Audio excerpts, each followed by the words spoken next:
Hello and welcome to the Spiritual Solopreneur Podcast. Today, my guest for a return visit is Meg Calvin.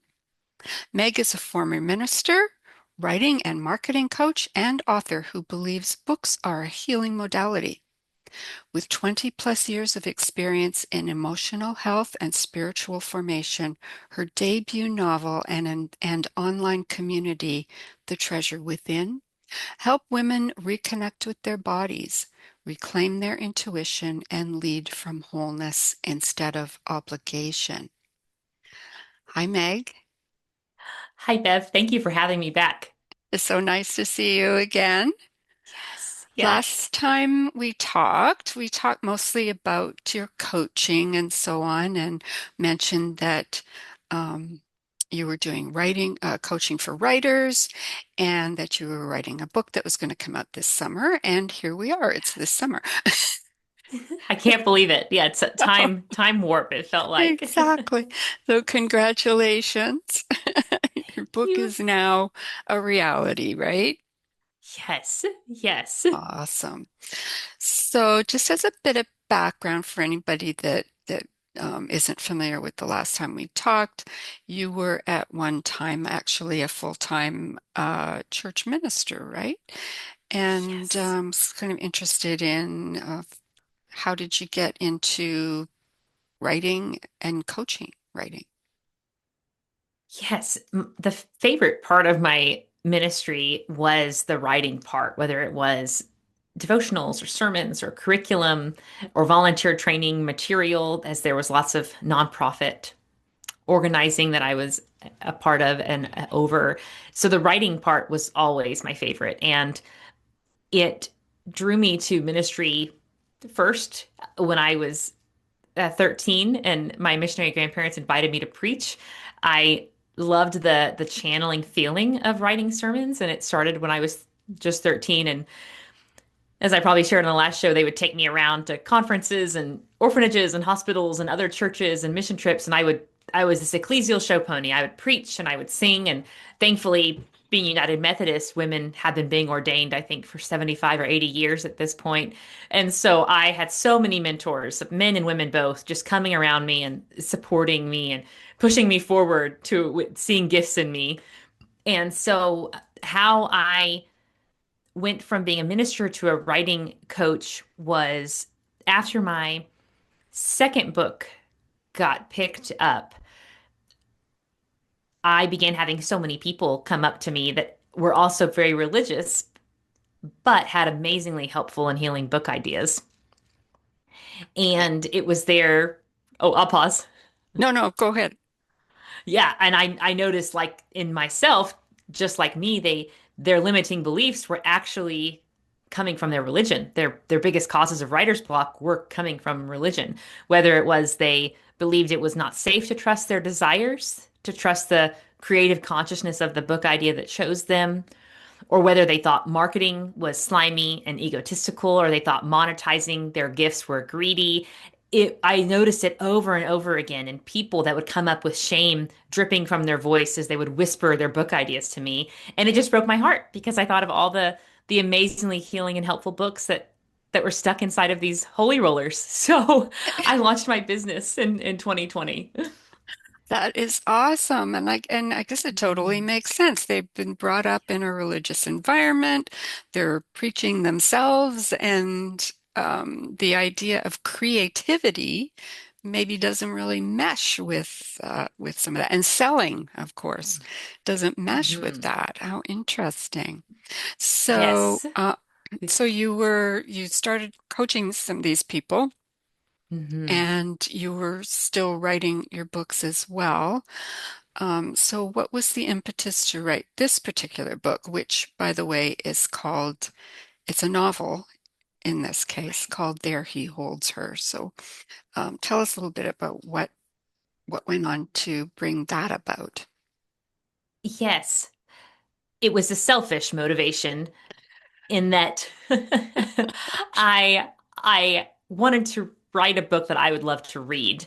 And my favorite books are theological or spiritual nonfiction, or they are swoon-worthy romances. So I thought, what if I combine the two? What would that look like? Could we have a protagonist who is a female pastor that has a massive spiritual awakening? So the book is very spiritual and mystical and metaphysical, but it's also sensual as well and explores the themes like sexuality and spiritual authority, generational trauma, and the courage it takes to reclaim a stolen life. Could I do that in the same book? So it was weird. And I always tell authors to own your weird because there's gold there. So if ever you have an idea and you think, well, it's never been done that way before, or that's kind of weird, I think almost always there's gold there. So to trust it. So I leaned into my weird and I created the book I wanted to create. But on a deeper level, I did like the main character in the book. I reconnected with my biological father after being apart for 33 years. We were separated when I was 3. And 4 years ago, we reconnected, and it's been a massively healing experience. And my spiritual awakening that started 8 years ago, I know we have many, I think we have many spiritual awakenings. So, one of my spiritual awakenings that opened me up to the metaphysical world when I left full-time ministry and led me down the path of apprenticing under psychic mediums and taking intuitive development courses and studying all things Reiki and chakras and reincarnation and all those things. Those it was the metaphysical world, the spiritual modalities that exist outside of the Protestant church that led me to finding my dad. And so 4 years ago, I found him. And then 3 years ago, God said, write about it. And so this is loosely autobiographical as well. And then the marketer in me would say the third and final reason I wrote it was I was thinking of my fellow high achieving spiritual women. Although men who are makeup about the marketing analysis said the novel is for 70% women, 30% men. However, the men who have read this book and as beta readers are having just tear-jerking experiences with it and are reaching out with just saying things like, I was not ready for how this book destroyed me. This was a spiritual portal that I was not ready for. And so it's been neat. I wasn't thinking of men as my primary audience, but there it is. But I was thinking of high achieving spiritual women.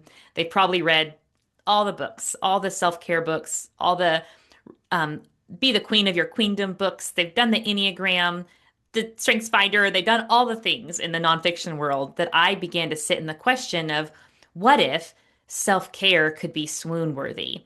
What if you could get lost in a work of riveting fiction and also be caring for your deepest needs?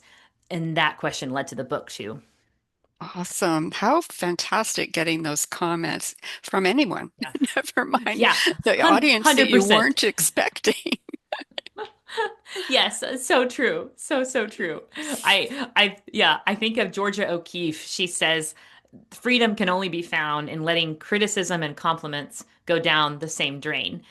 And I have thought about that a lot because there have been other people, mm, I won't say her name, but my favorite fiction writer, it's a tie between Friedrich Bachmann and this other author. And I did ask her for an endorsement, and she responded with, this book is extremely triggering to me, so I can't offer you an endorsement. Hmm. And so there's been moments where I've been told that it's too triggering, or that God really doesn't care about our desires, which is part of the book. I'm trying to encourage people to come home to the fact that their desires are safe. So all along the way of marketing it and writing it, when moments of pushback came, um, I had to lean on Georgia O'Keeffe's words and just trust what the divine was leading me to do. And at the same time, when compliments did come, it did feel really good. Yeah. How interesting. I don't know if it can be something can be too triggering. I mean, if it's triggering, that's where you want to go, right? That's where you I want to agree. investigate. Yes, So 100%. is that the message? What's the message or messages that you want to get across to your audience in the book? Yes. The overarching message is from a quote by a early 1900s metaphysical Christian practitioner who helped me fall back in love with the Bible, to be honest. and her name is Dr. H. Emily Cady. And she teaches that desire is God knocking on the door of your heart. And so, what I wanted to explore with this book is the two protagonists, the mom and the daughter. One of them is living from a wounded place of perfectionism, and one of them is living from a wounded place of people pleasing. And neither of them trust their desires are safe or that God even cares about their desires. And so I wanted to explore that through these characters, that it can be extremely difficult to even know what we authentically desire, or even take it to the next step and realize, oh, this is from God. God is obsessed with my desires. I know what that desire is. It's from a place of alignment, and God cares about it. We can't even hear our desires. We can't even go to those places until we first heal our deepest wounds. Because sometimes our wounds masquerade as people pleasing. Sometimes our wounds masquerade as perfectionism. And it may look like we're getting all that we desire, but really we're acting from a place of fear or from approval or from needing validation or appeasing others. And and so from that place, we then have a lot of religious practices that are actually religious busyness as a trauma response. And so I wanted to explore, how can I help people differentiate what is in their life religious busyness and what is authentically healing spiritual practices.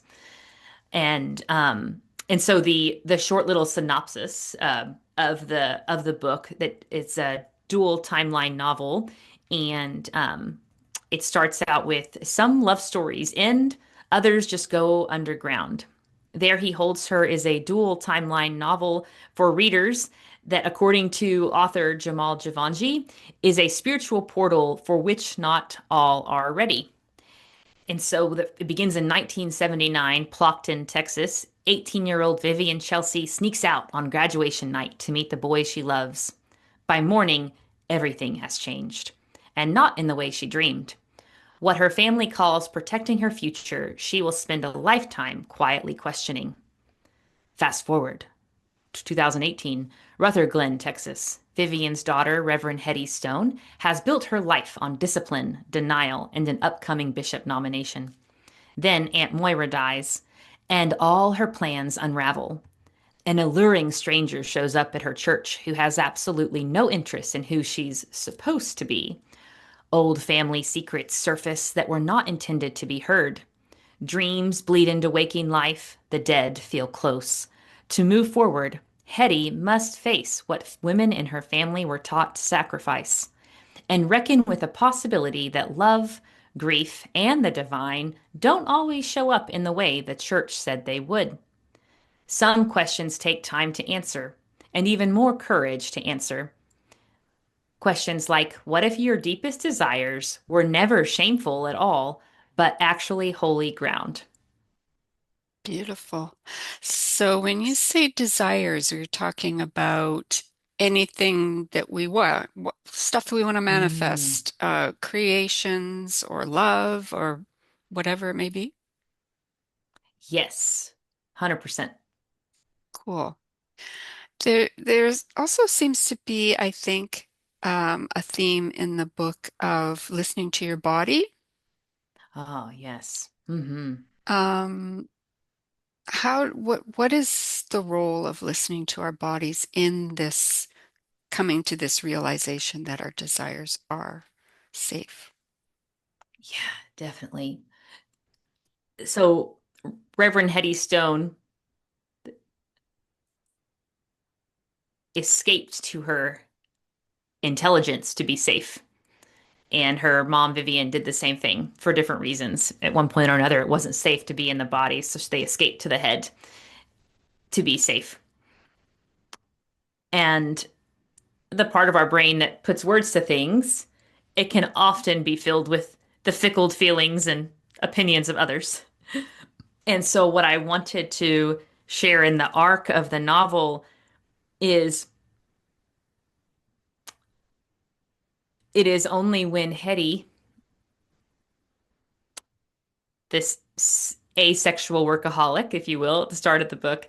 It is when she has a meet cute with Tavish Legris, a nursery owner in town. And for the first time, she finds herself being physically attracted to him. And so I also, the book calls out purity culture as well in a nuanced way.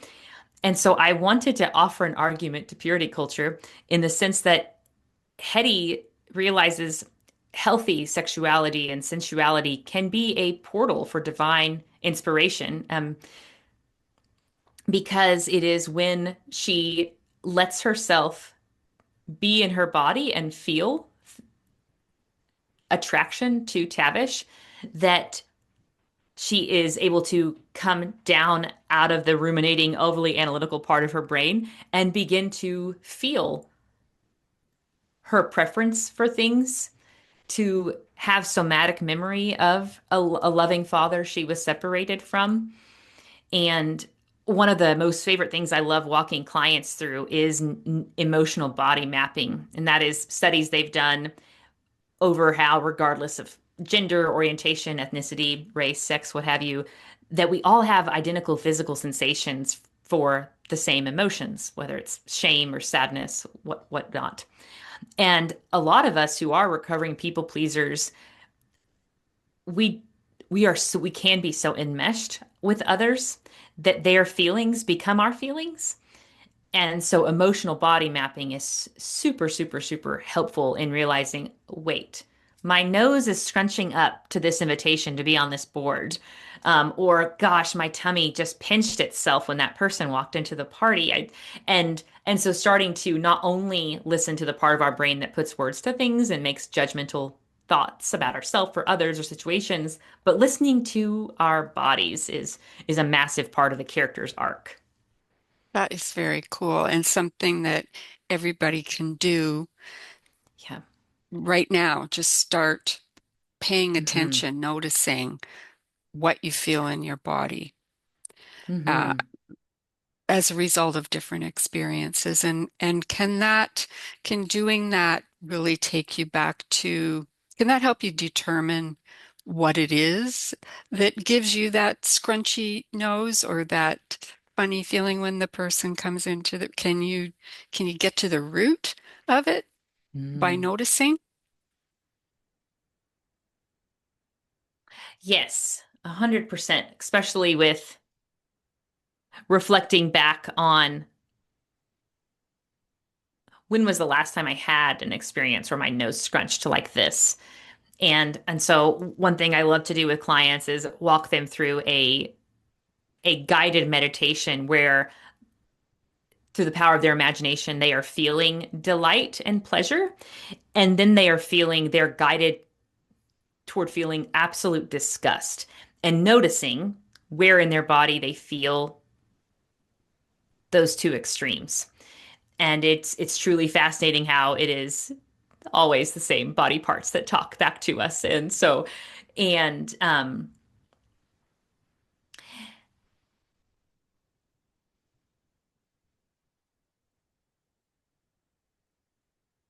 then when the physical sensation happens, noticing, okay, my nose just scrunched up. What to this opportunity to be on this working board? What's that about? And then checking in with yourself. Is it a should story that's coming up, um, of obligation? And if that's the case, then the answer to the board is no. But the body will speak before the part of our brain that puts words to things can label why. And so I love helping people distinguish between this is I'm going to pause because I know your show is very metaphysical. A big mistake that I see a lot of people making and myself making is we confuse should stories or emotions in our body with intuitive hits.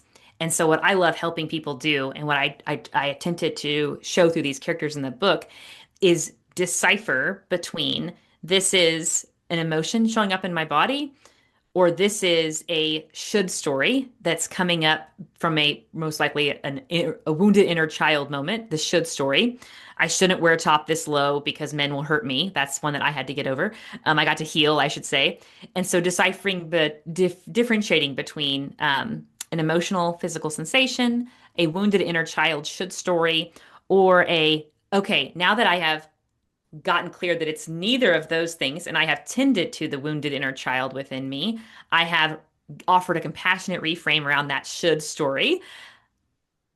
Now I can actually get clear on my intuitive abilities, which one's most dominant in me, and I can trust it. That was a lot more than you asked. So No, sorry no, about that. no, that's cool. I was just thinking, it's like you know all this stuff either from your own life or from learning it, and Mhm. this is the type of thing that you take your clients through, right? So Right. I think it's so interesting that you turned it into fiction or a novel. Was there Mhm. something about the novel that really appeal to you in terms of getting this information across? Because you could just do it in your sessions, right? Right. Yes. Great question. Yes. Yes. I have always,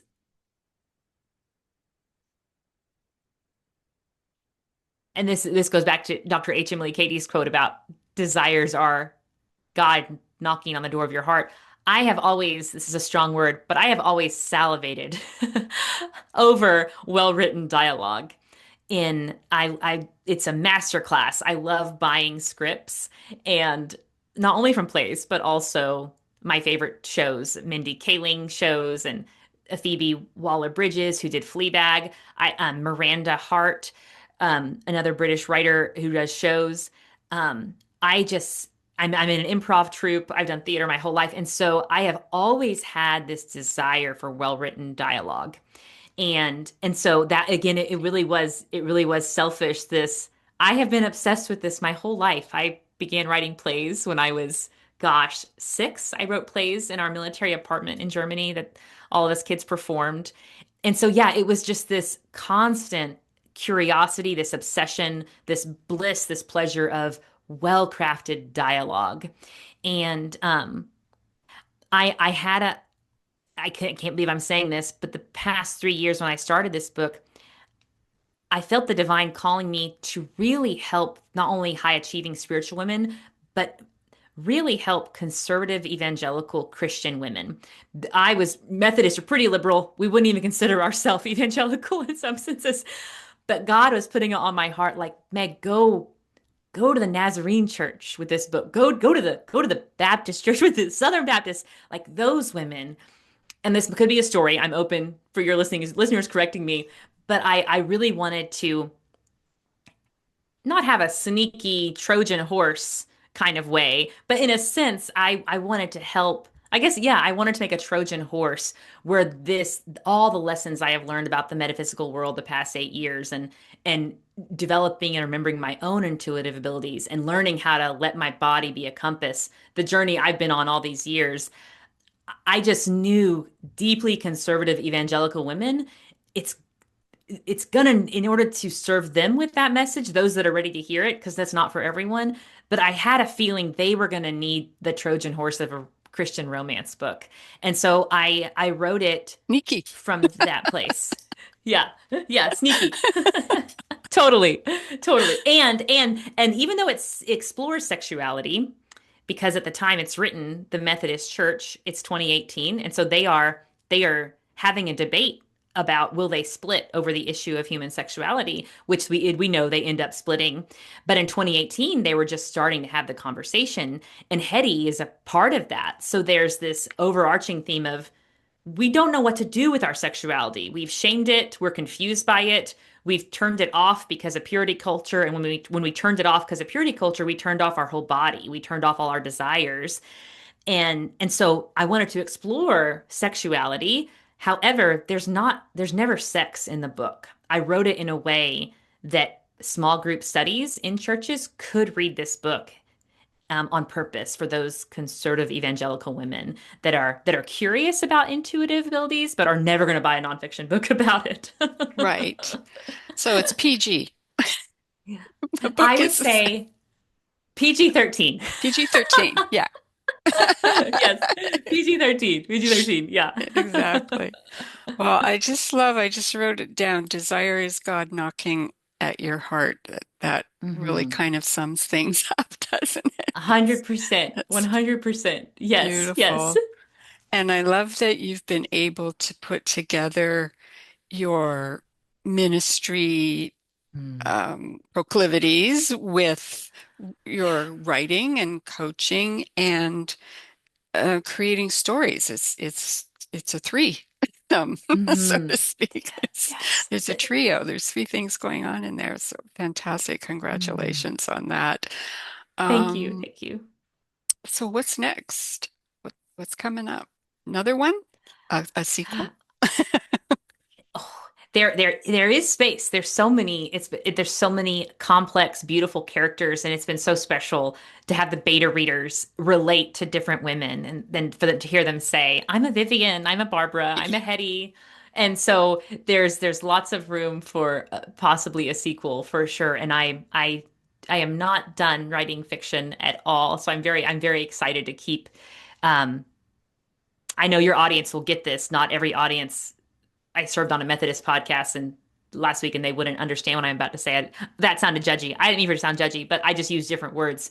I wanted There He Holds Her to be an allegory to explore the reunion of the divine feminine and the divine masculine within the individual and within the church. And so the Gospel of Mary Magdalene also plays a massive role.